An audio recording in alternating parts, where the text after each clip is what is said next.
नमस्कार। पिछले वीडियो में मैंने आपको बताया था कि कैसे हम पानी पीकर स्वस्थ रह सकते हैं। फिर एक और वीडियो मैंने आपको बताया था कि कैसे हम संतुलित आहार करके स्वस्थ रह सकते हैं। और एक वीडियो में मैंने आपको बताया था कि कैसे हम हाथ धोते हैं और हाथ धोने से हम कैसे संक्रामक बीमारियों से बच सकते हैं और दूसरों को बचा सकते हैं। आज का मेरा वीडियो है कि हम घर की सफाई कैसे करें जिससे कि हमारे घर में बीमारियां घुस न पाए, और यदि बैक्टीरिया, वायरस, फंगस कुछ भी हमारे घर में घुसा है तो वो हमको इन्फेक्शन ना दे, हम बीमार ना हो। तो उसके छोटे छोटे तरीके मैं आपको बताऊंगा।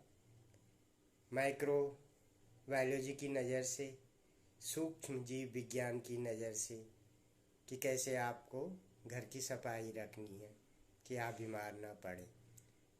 सबसे पहले जब भी हम कोई भी घर से बाहर जाता है, चाहे बच्चे हों या बड़े लोग हों या महिलाएं हों, बाज़ार जाती हैं, तो बाज़ार से आने के बाद जब भी हम अपने घर के अंदर घुसते हैं तो जो बाहर के जूते हैं, चप्पल हैं या जो भी पहन के आप बाहर गए हैं उनको दरवाजे के बाहर ही उतारें और उनके एक निश्चित जगह कर लें कि वो वहीं पे उतारने, वहीं पे रखने।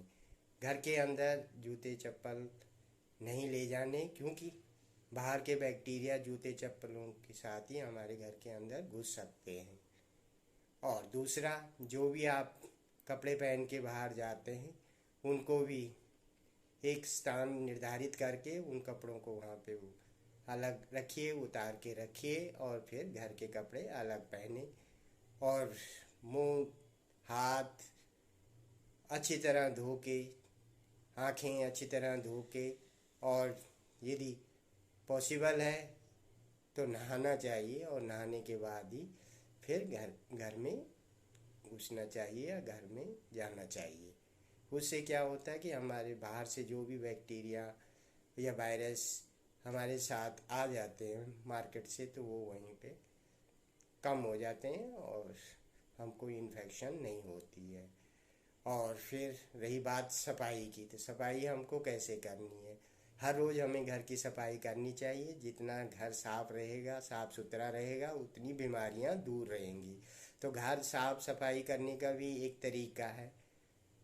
सबसे पहले तो हम लोग घर की डस्टिंग करते हैं। तो डस्टिंग जब भी हमें घर की करनी है तो हमें मास्क पहनना है, और मास्क नहीं है तो हमें कोई भी साफ कपड़ा या रुमाल अपने नाक पे लपेट के रखना है हर रोज़ जब भी आप सफाई करते हैं।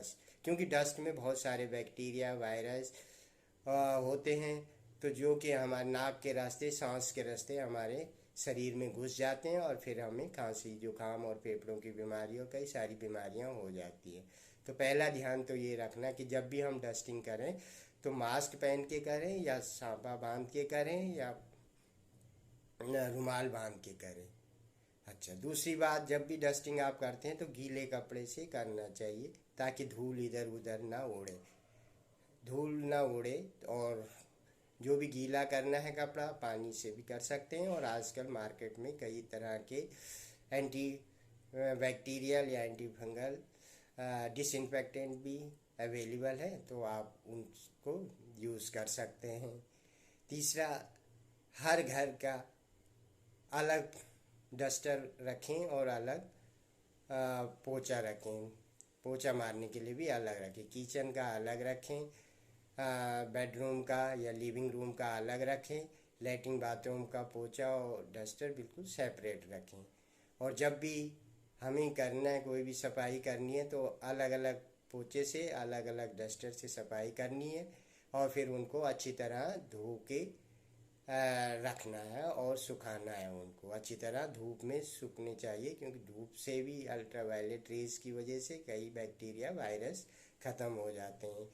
पोछे के लिए हमें डिसइंफेक्टेंट मार्केट में अवेलेबल है तो वो यूज़ करना चाहिए।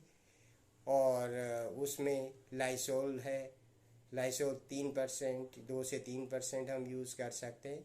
या सोडियम हाइपोक्लोराइट सॉल्यूशन भी अवेलेबल है, तो हम यूज़ कर सकते हैं।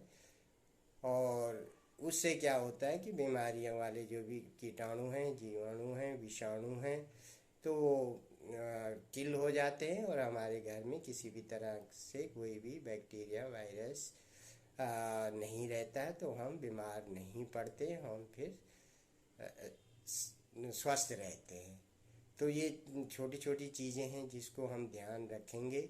और इस तरीके से ये माइक्रोबायोलॉजी का तरीका है कि आपको बैक्टीरिया, वायरस और इनसे बचना है। दूसरा, घर में मच्छर नहीं होने चाहिए। तीसरा, मक्खी भी घर के अंदर नहीं होनी चाहिए। तो इतनी साफ सफाई हमें रखनी है। और डिस्कार्डिंग, या मतलब जो भी हम वेस्ट डालते हैं, डस्टबिन, तो डस्टबिन भी दो रखें, अलग अलग रखें। एक में सूखा रखें और दूसरे में गीला। जैसे कि हमारे नगर निगम वाले भी बताते हैं, सूखा कचरा, गीला कचरा। तो हम भी अपने घर में ये दो तरह से सेपरेट करके रख सकते हैं, ताकि कोई भी बीमारी वाले कीटाणु हमारे डस्टबिन में भी ना पनप पाएँ। डस्टबिन हमेशा साफ रखें, सुथरा रखें, तो हम बीमारियों से बच सकते हैं। इस तरह से यदि हम हर रोज़ घर की साफ़ सफाई रखते हैं, डस्टिंग रखते हैं और पोछा वगैरह मारते हैं या मरवाते हैं, तो हम बीमार नहीं पड़ेंगे। और उसके अलावा हम हर बार, जैसे नवरात्र होते हैं, तो नवरात्र में हम लोग क्या करते हैं, पूजा पाठ करते हैं। तो 6 महीने में जो भी जब सीज़न बदलता है, तो उसी समय वायरल बीमारी और कई बीमारी होने के चांसेस होते हैं। तो नवरात्र में भी आप हवन कराइए।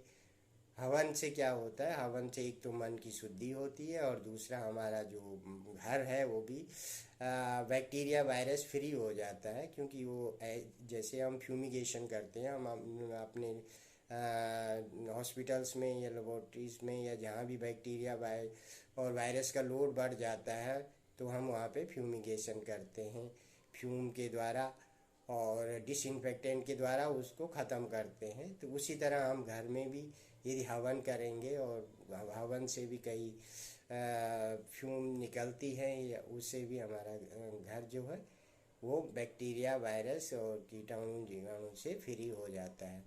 तो इस तरह से आप घर की सफाई करिए, आपके घर में बीमारी नहीं आएगी, और जो बीमारी नहीं आएगी तो आप स्वस्थ रहेंगे।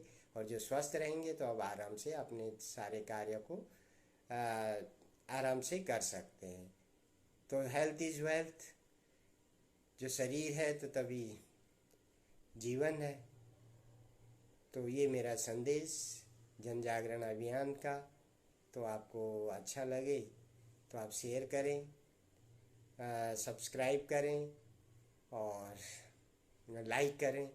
तो इसी तरह मैं छोटे छोटे वीडियोस बना के सभी अपनी भाषा, अपनी बोली में सबको बताता रहूँगा कि कैसे हम बीमारियों से बच सकते हैं, कैसे हम स्वस्थ रह सकते हैं, और कैसे हम खुश रह सकते हैं और मस्त रह सकते हैं। नमस्कार।